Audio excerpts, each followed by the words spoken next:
Title: Why walking is better than running for weight loss. Simple science explained. Walking might seem simple, but it can actually be more effective than running for long-term fat loss. Here's why. I'll keep this calm and clear. Walking favors fat burning. Walking keeps stress down. Walking is easier to stick with. 3 pillars of sustainable weight loss. First, fat burn. At lower intensities, your body relies more on fat for fuel.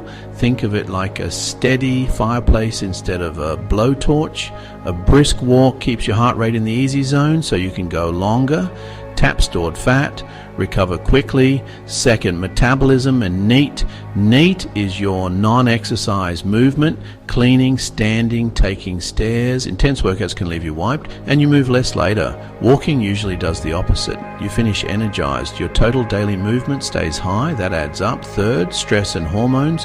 High intensity training spikes cortisol for some people, which can increase cravings and mess with sleep. Easy walks gently lower stress. Steady appetite, help you sleep deeper, key for fat loss. Fourth, joints and consistency. Running hits harder, great for fitness, but not for every knee, hip or back.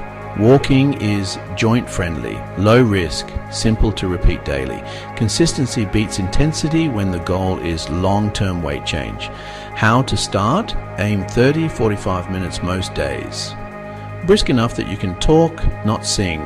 Break it up. 10-minute walks after meals help blood sugar and cravings. Add gentle hills. Carry light weights once it feels easy.